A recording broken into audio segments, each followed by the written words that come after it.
Thank you so much for introducing me and as well as inviting me to this conference, this event today. I think the Azure community and technology sector overall, in general, is an integral part of India's socio-economic growth story. And to be here is a pleasure. You know, if I talk about any established company, or for that matter, India is the largest ecosystem in the world when it comes to startups.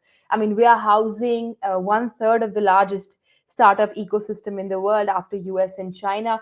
Kudos to the Microsoft community for being one of the leaders to bring this together. So today when I hold stage here, it's a proud moment to be speaking on diversity and inclusion on a matter that has high value and scope. Tech in India, a level playing field for women. I think it's a very important topic. Sexism is a very, very common phenomena. I mean, intensity changes, but it's prevalent in the tech sector everywhere, be it North America, be it UK, be it Europe, and to no surprise that gender inequality is much worse in regions like India. Now, I was reading statistics about the share of women in India in tech sector, and I was surprised to see it's about 30 to 35%. And let me share that, while this surprises you, this number of women employed in the IT industry in India has seen a rapid increase over the past 10 years, which contrasts with the stagnation or perhaps even decline in participation when it comes to the IT sector in many Western countries. So I think it's commendable statistic there. And apart from this dichotomy, let me share another one. When we read about statistics, India is one of the largest. I mean, in terms of girls comprising of 50% of science and 30% of engineering students. So we are the largest producer of STEM students, especially female STEM students in the world. And would you believe, while it is the highest, the dichotomy is, but when we talk about these women joining the workplace, the numbers drop dramatically. And even after that, once that decline is there, many women find exit from their careers within the first 5 years of their job. So if we come to look at this issue, it is much much deeper than what it looks like, what these numbers display. And women in tech have to be noticed, I think. And when you talk about studies, they have already noticed this, that women are part of victims when it comes to the pay gap, whether it's career stagnation and many other inequalities. So from my perspective, this all is coming from societal influences that restrict women in this sector to be included, and some of which is also their own notions. Like, I've heard women in STEM say that it's too hard. STEM is too hard as a career. They have to keep up to what is going on in the tech sector. It's a fast evolving sector. There are other pressures like, marriage, childbirth, family responsibilities that restrict women to play at par with what is happening in the tech field. So, if I talk about the job market in STEM, often women are facing remarkably high rate of sexual discrimination compared to all other industries. Um, you know, I I often read these reports with a lot of diligence when it comes to women being the ambassador to acknowledge what is happening. A survey that I read unraveled that in India, around 42% of women in tech feel that their voices and contributions to tech are unappreciated at a workplace.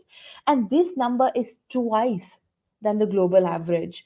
When men are at high positions, I mean, we've seen how they tend to show a misogynist mentality and practice towards their female partners in the organization and even in social occasions. So, meanwhile representatives too should do are showing doubt in the chances of women addressing or solving specialized issues or complex issues. There are other problems which women also face, which come from taking a break in terms of marriage or childbirth. And they often feel that when they come back, there is an unsaid mandate for the woman to step up into the tech field. So, this field, as in all, in terms of technology, women on a career break could lose touch with the industry and trends and end up lacking the required skills. And that's a strong bias which hits them, which talks about that ceiling where we might not be successful when you return back to work just because of this gap.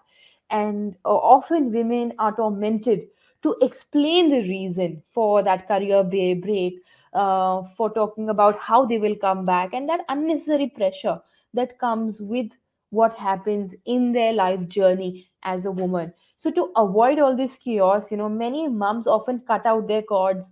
They often even cut their maternity leaves and join employment way faster because they're under the pressure of losing their job due to non-attendance, due to non-consistency, due to non-being relevant. And overall, what I must say is that these issues are highlighting that there is there is a lack of level playing field for women. And when these issues are prevalent, my question is, can women be allowed to have a level playing field? And probably the answer after all these statistics is no. Then we have to be creating consciously a level playing field where these issues can be addressed and the playing field can be leveled for women to come up and establish themselves in such a career. Just for example's sake, I have seen that there's an increasing trend among the technology firms, where they're talking about women only jobs. But these efforts, them many times are hampered by the lack of women with necessary qualifications when such a job comes out.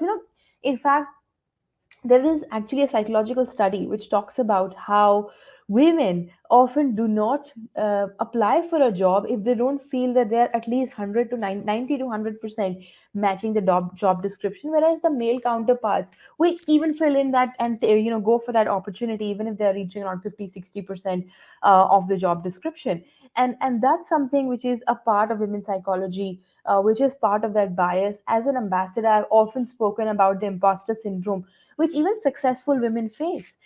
This is like, and I mean, on this issue, Michael Obama, all these little stories are there, which I think women should be listening to, reading to, and inspiring themselves to be working against this phenomena that works up in the minds of women.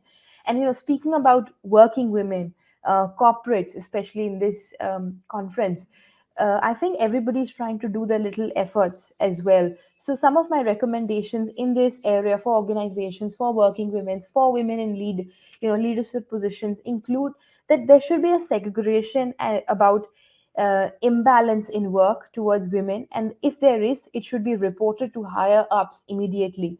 The organization should take issues seriously and try to resolve it by sensitizing sexual orientations at workplace. Social standards should be nullified in business, and families should be there to aid women and support them by wiping out those societal norms that push women back when it comes to the career field. Ladies should adopt to not feel insecure or molested, or and in fact to be feel protected at all times in the career. Oblivious inclination, generalization, and troubles to look for balance should be thrown away in order to be seeking development. So on that side, I think I'm very proud to showcase women in tech in this conference, which I lead as a pro bono cause. It is an international non-for-profit organization on a mission to close the gender gap and help women embrace technology. We're promoting girls and women empowerment around the world with a focus on sustainable development goals, which include harnessing technology, talking about gender equality, reducing poverty, etc. And more than a network, which is run from 2018, I see women in tech has directly impacted over 2 lakh women across the world in 4 focus areas, which include advocacy, education, business, and most importantly, social inclusion. We believe that technology is in every aspect defining how society is coming up, how we live, how we build products, how work happens, and much more. And not just that, technology is a driver of economy and also is inventing what our future or tomorrow looks like. So technology product and services are being developed, they're being delivered based on perspective of only one half of the population, and not being designed with everybody in mind. So women take up half of these consumers and should be representing the technology space as well, so that it reflects in their work in designing products.